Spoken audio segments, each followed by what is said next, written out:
Hey Book Besties, welcome back. It is June 31st, the end of June, and I read 6 books. I did do a 24-hour readathon, so I got 3.5 books done during that time. But with that aside, because that was only 2 days worth, I read 4 other books. So that's what I'm going to be doing today, is going through these 6 books that I read and rating them. And I think I'm going to do a ranking every month's books, least favorite to favorite. So we're gonna have I'm gonna try and read at least 5 or 6 books a month. So this month we have 6, and I'm going to start from the first one I read on June 1st. I'd been seeing this book around a lot, and I liked the premise, like the idea of it. I was like, well, I like it because it's a YA. I like YA, but it's not my favorite because usually I like more going on, more spice, more relationship, more fighting. So I wasn't too sure about this one. I had high hopes. I had expected a lot, but the expectations were met. Heartless Hunter, aka Crimson Moth, it's probably one of my favorite reads of 2024 so far.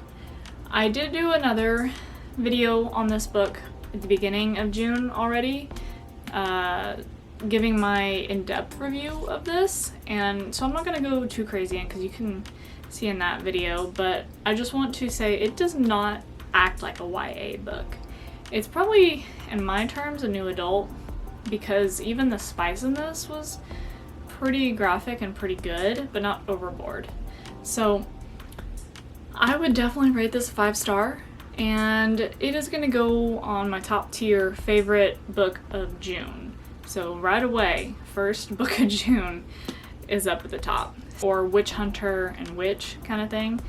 Definitely had a lot of story, a lot of depth, a lot of detail. It was a really good read. So I'm not going to go super in detail because I want to get this video kind of rolling a little quickly since I have 6 books to talk about. But this one I definitely recommend. It's going to go on my top rank in my little thing that I'm going to show. 5 out of 5-star recommend, for sure.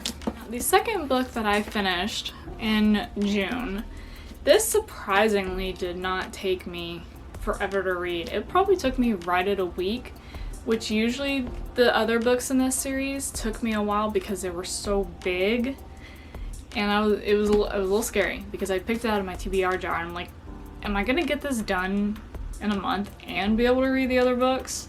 So I was a little skeptical, but I enjoyed it so much that I just kept reading. I heard a lot of negativity about this book, how it needed to stop at the second book in the series, and I don't know what it is, but I love From Blood and Ash, and I love every book that came after. I love this one. I love what is it? A Shadow in the Ember. I loved it. So I don't know what it is. I like the writing. I like the characters. There's so much thought put into the characters that I could see myself being in their world. I could just not relate, but I could feel like I was in the story itself. The one thing is I did feel like so much of the fighting combat aspect of it was so towards the end, there was no way it was going to be left open. And I knew there was another book coming, but I thought it was going to be like totally not related to this. Like, I thought it was going to end here and then it was going to be another type of story. But the end of this left it so open that I need the next one, like, really bad. The beginning was a little slow. I started to really get into it about chapter 15, I think it was. And from like chapter 18 on, I was just nonstop goosebumps. I was into it. I could not peel myself away from it. I didn't feel like it was super romance driven. There was definitely romance and spice in it, but it wasn't, there was so much more to it than just that. So much more you learn, so many foreshadowing. So many things are answered from the questions from the first book. There's a lot of things answered in this one, and it wraps it all up into like a perfect book that you can not, it doesn't end here, but it answers so many of your questions from prior. So for sure read this. This is not going to be my second. I'll get to my second book of the month, but this one will definitely be my third. So 4 out of 5 stars. I would actually rate this like 4.5, but yeah, 4.5 for sure. Now, the next book. This was the first book I read in my 24-hour readathon, which you can go to that video if you haven't read that, or you can just watch this review and watch that later. So, Of Stars and Ties. This one is an indie author, and I got it on Amazon. It is a super pretty cover. It's definitely good to display. Shorter book, shorter read, so this took me, I think, right at 8 hours to read. Maybe 7, but super fast-paced writing, really easy to understand, not confusing, real straightforward, not like super meaning, in-depth, poetic type writing, but it's still fun. It's easy and it's fun. So that's what I like in a book, where it's not super hard to understand or read. So this one I definitely do recommend. This would, again, not my second book of the month, but close. It's probably right under A War of Two Queens. Not quite tied, but right under. So again, if you want to see more in-depth review, I have it on my 24-hour readathon because I don't want to go through that again. It tells you more about what the book is about. Basically, Zodiac, Greek demigods. The female main character is a Gemini zodiac sign, so she has Gemini demigod powers. So her soul body or whatever is like split up, and she's trying not to let the darkness out.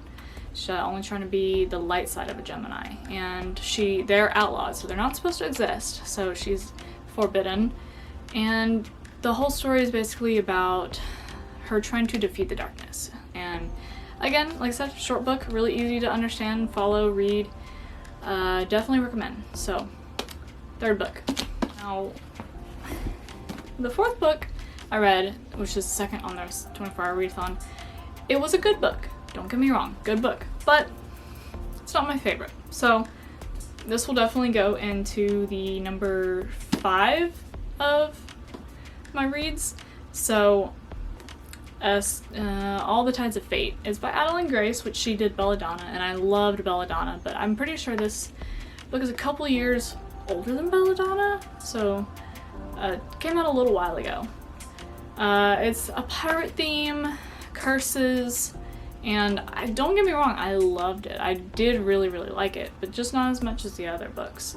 But real quick, the main storyline is Amora. Her soul is in Bastain's body with the curse, and she can't use her magic, but she's the queen, and they go to try to break the curse, but in other people's eyes, she's trying to find a suitor to marry, to have heirs, and that's all they want her to do, because they think she has her magic, so they're not really worried about it, but she is. And so she tries to go find like this artifact to try and get her magic back and break the curse. There's a lot to it. Again, really fun, easy read, fun to follow, and I found myself immersed in this, but just not as much as the others. So definitely still recommend. 4-star, I would think. 3.5, 4-star, for sure. So if you haven't read this, I would read it. It's been around for a while, so I'm sure you've seen it before, but yeah.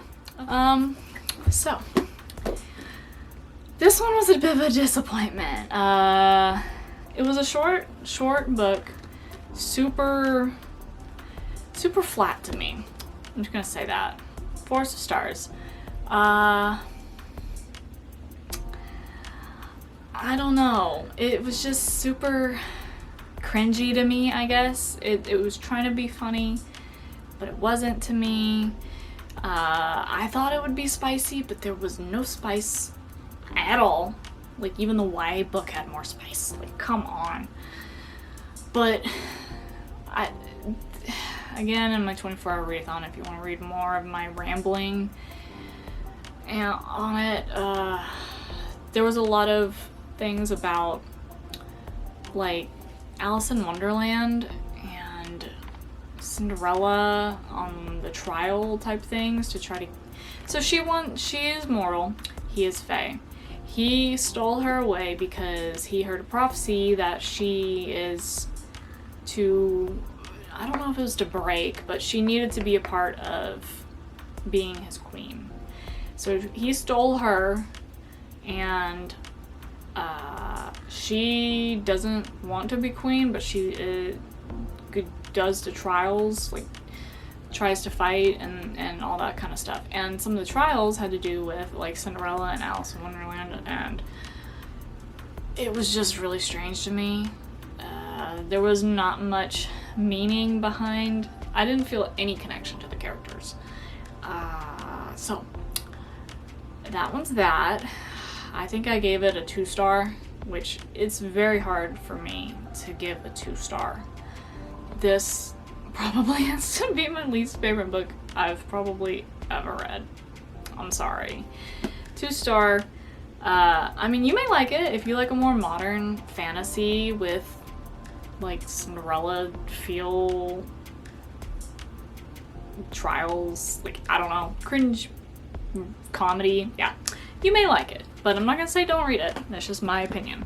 Just finished this today, and this is gonna be my second read, second tiered, my second favorite book of the month. And this is the first book I've ever tabbed, and it was actually really fun. So, Wild Love. I loved their connection. The past friends, frenemies, forbidden, billionaire, small town romance. It was just super cute. And see, this had a lot of humor. This had a lot of fun comedy entwined in it, and I liked the humor in this one. As you can see, I tabbed it. It was the first book that I have ever tabbed, and it was a lot of fun. It took you for a lot of twists and turns. The only thing I would say was the ending didn't have super conflict. Like, there wasn't a whole lot of conflict in this book. And I don't know about Elsie Silver and her. Like, with Twisted Love, there's a huge reason of like why they couldn't be together, like a huge fight like towards the end, and then they make up in the last 20-30 pages, whatever. So there was always a huge conflict in the end, and this didn't really have a big conflict. I don't want to spoil too much, but like the brother, like younger sister, billionaire best friend, they, yeah, you know, so I figured the brother would be more upset, more against it. Not necessarily they would fight about it, but I don't want to spoil it. So, I just figured there'd be a little bit more conflict. And the conflict that there was, I wish it was a little, you saw it coming. Not exactly saw it coming, but you understood it more, because it kind of just flew in there and you're like, what? But I wish you kind of heard a little bit of foreshadowing or a hint at it in the beginning. That's the only thing I would say about this. The spice was there, it wasn't overboard, and it was fun. Like, the kind of spice in this wasn't one that I expected. It kind of like, it was different and it was fun. So this was very, very good read. 4.5 stars for sure. Heartless Hunter would be 5. This would be 4.5. War Two Queens would be 4. Same with Of Stars and Tides. And then All the Tides of Fate, 3.5. And then 4 stars, 2. So yeah, this would be my 6th read of June, and I can't believe I read so much. It helped a lot with doing the 24-hour readathon because I got 3.5 books done with that, and that's a lot for me. So I think June was a good month. Not necessarily books, but it wasn't really up to me because I chose for my TBR. So still a lot of good books. That's that. And if you want to watch the readathon, I will have that posted up at the end. But I'm going to go ahead and end this here, and then I'm going to make my next video right after this, picking my July books from my TBR jar, because I want to start doing that to get rid of books that I don't necessarily want to gravitate towards first. I kind of just want it to be like a surprise. So I'm gonna try that, and yeah, we're gonna end it here, and I will see y'all in the next video. Bye!